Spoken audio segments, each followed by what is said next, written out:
Sometimes when you go on a cruise, you're very fortunate to have friends on board that invite you over to their Hideout Cabana.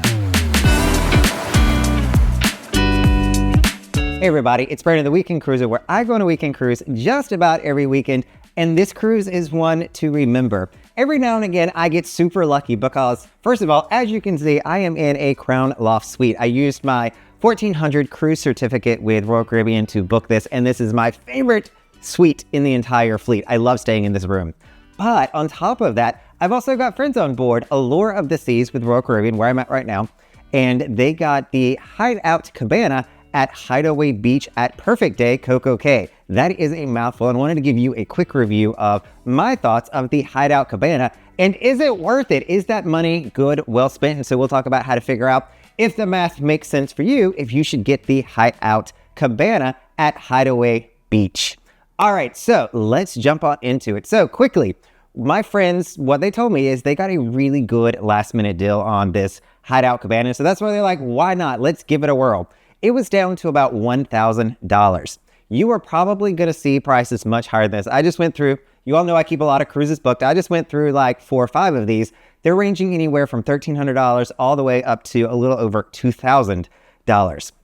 Good news, you'll be able to get 8 people into this cabana, but this one was actually closed. So if you see that they're not available, that they're all sold out, keep checking it. I think he booked this one 3 days ago, so super close to the time of sailing, and it was sold out up until then. So the first thing you need to know about the Hideout Cabana is you got to go through a check-in process. So it is a proper, private, exclusive kind of area where you're going to go to check in. One thing that I did not realize is that you can't walk to the check-in for Hideout Cabanas. You actually have to go to the cabana entrance at Hideaway Beach. Most of you are familiar with the main entrance to Hideaway Beach, which is, there's a little walking path along the water, beautiful views of the cruise ships.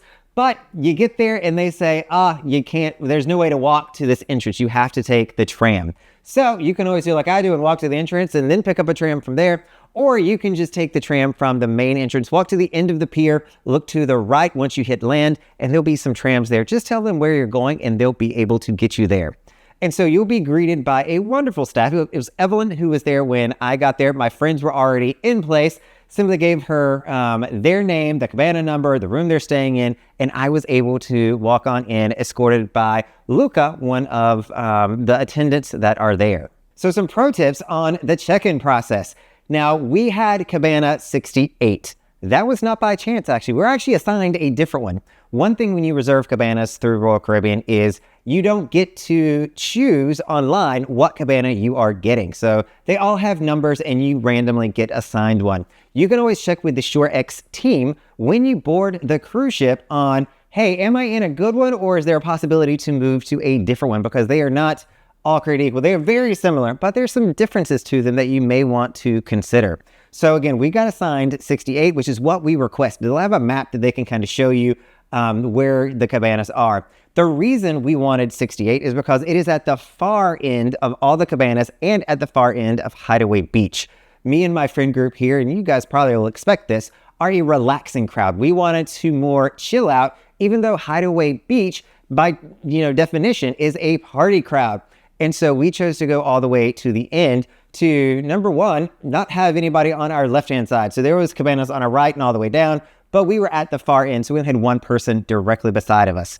This cuts down on the chance that you're gonna have somebody that doesn't fit your style. So if you are a party crowd and you get beside of somebody that's in a relaxing state, that's still kind of odd. If you are in a relaxing state and you're beside of a party crowd, that's also not great. And I will tell you, just because you get a cabana does not mean you want to relax. These are made for 8 people. So when you are showing up to these, it is a lot of groups that have come in together because it makes it a more affordable option and have purchased it. And so we had, I think, 2 of the cabanas, I think there's only 10 of them. 2 of the cabanas were done by either a all-female birthday party or an all-female bachelorette party that were there, and they were living their best life. And so we were glad to have a little bit of separation. Super glad they were able to enjoy themselves, but we were super glad we were not directly on top of that. So talk to the attendant when you check in and say, hey, let's talk about today, is this the best cabana for me to be in based on your situation?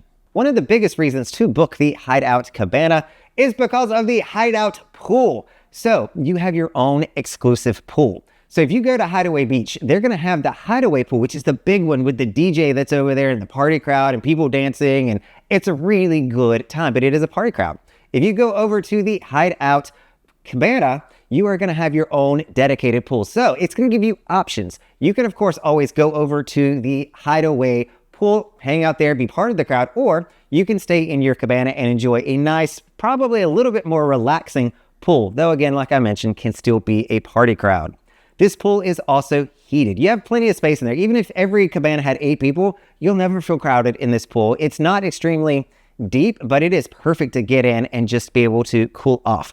It is heated, which is great. It wasn't too hot, it wasn't too cold. It was really like the Goldilocks temperature for me, where I didn't mind getting into it, which was really nice. And the way that the pool is situated, you're also going to find that you're going to get really good sun all day long in the pool. However, the area that you're going to be sitting in, the inside of the cabana is always going to be shaded, but the seats directly outside that are kind of on the entryway into the pool will have direct sunlight in the morning. And then in the afternoon, as that sun progresses behind the cabana, that's going to turn into shade. So you do get less sun exposure in the afternoon than you will in the morning. Now, there's some pros and some cons you want to consider when you are thinking about getting a Hideout Cabana. We'll go through the pros and then the cons. So the pros, the first thing you know, it's going to come with a cabana attendant, and these people are absolutely wonderful. I've already mentioned a few of them by name, but they're going to be responsible for making sure you have a perfect day at CocoCay, and they're going to ask you if you had a perfect day several times over because they want to make sure they are delivering for you. They're going to be your bartender. They're going to bring you food. They're going to do anything they can to make this experience meaningful for you. You need more towels? They got you. Need some more ice? Need more water? Whatever it is, your cabana attendant is going to be there specifically to assist you. You're also going to have a Bluetooth system inside of your individual cabana so that you can listen to the music you want to listen to. They're going to have some stations there that you can kind of peruse and find one that works for you. Or what I recommend is switching it over to the Bluetooth feature, and you're going to be able to stream from one of your mobile devices or whatever it is you take out there that has Bluetooth to the sound system so your cabana can be blaring your own personal music. This is totally acceptable and what you should be doing. If you bring a speaker and you go out on the beach and you start doing this, people may look at you weird. But in the cabana, it is absolutely encouraged, and they're going to give you your own speakers to do it.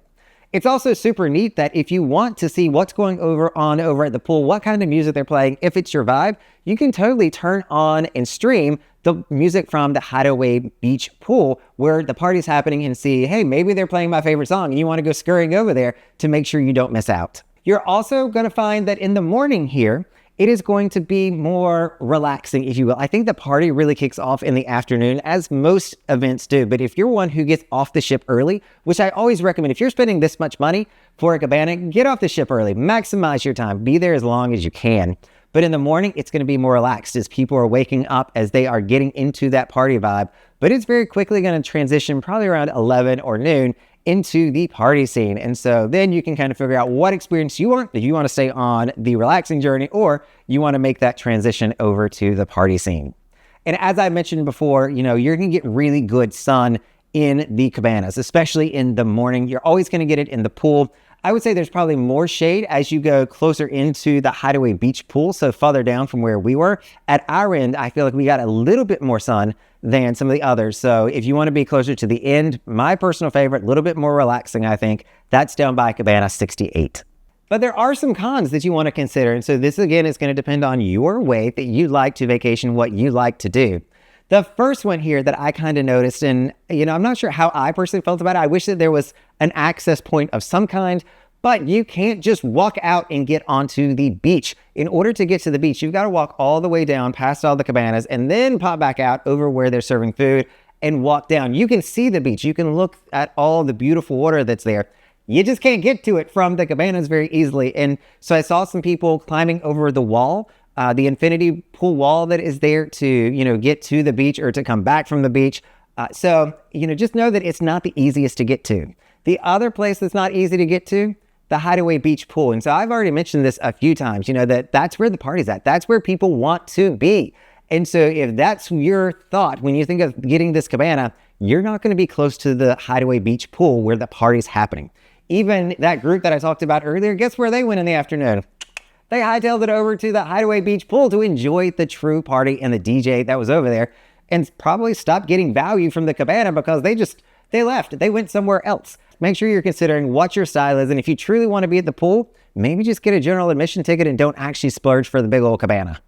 The other con that we had while we were there, and this is a minor one to, a certain degree, and it's going to depend on when you go there, but it was a bit of a breezy day in the afternoon. It was a beautiful day. It was one of the nicer days that I've had in CocoCay in a while, especially after last weekend where it was canceled. We didn't even go, but it was still a little bit breezy while we were there. And what that means is your infinity wall or your infinity pool spills water over the side, right? And as it was spilling that water over, the wind was hitting it and blowing it back into the pool. And so we were getting sprayed with the mist from the wind on a very consistent basis for, quite some feet away or meters away from where the water was being blown in. So that actually was only because we were in the direction that the wind was coming. But if it was coming from a different direction, it could be the whole thing. So just keep that in mind that could be a con.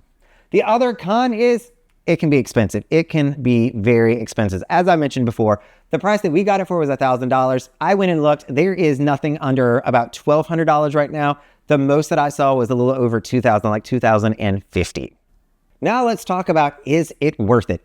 How does the math work on this? And so I wanted to share with you kind of my thoughts on the value that you're getting and see if that's going to work in your situation. So the first thing you need to know, as I mentioned, it's going to be about $1,200 to $2,000 to get in. It will hold up to 8 people. So in our case, if we actually had 8 people, which unfortunately we did not, the math would be cost $125 per person. Not bad. Even if it was $1,200 on the cheaper end still, it'd be more like $150, $175. But if I'm saying the entrance fee is $75 plus I get drinks and I didn't get a drink package of any kind, I'm going to be saving another $75 on top of that. That's $150 in value that you've already gotten before you ever say, okay, how much is a private cabana? How much would I pay for the infinity pool experience, a private infinity pool experience? Then you can kind of back in and say, okay, what math makes sense that I'm comfortable with, and is it worth it for me? That's going to be different for everybody. In this case, I think it absolutely made sense at $1,000, and I would say even at $1,200, it makes sense. When you start getting up to that $2,000 range, even with 8 people in it, that's where I start to go, maybe I'll just do a day pass at that point and save the money, because the math doesn't necessarily work out as nicely, but it's still not as expensive as you might think. All right, so if a Hideout Cabana is well outside of your reach and something you will never consider, and you're going, Brandon, that's a lot of money, and I've already paid for a really expensive cruise, make sure you're checking out this video here on the free things that you can still do, or complimentary things that you can still do at CocoCay. You don't have to buy anything to enjoy yourself, so make sure you're checking out this video here. All right, everybody, it's Brandon, the Weekend Cruiser. Hoping to see you on a weekend cruise soon.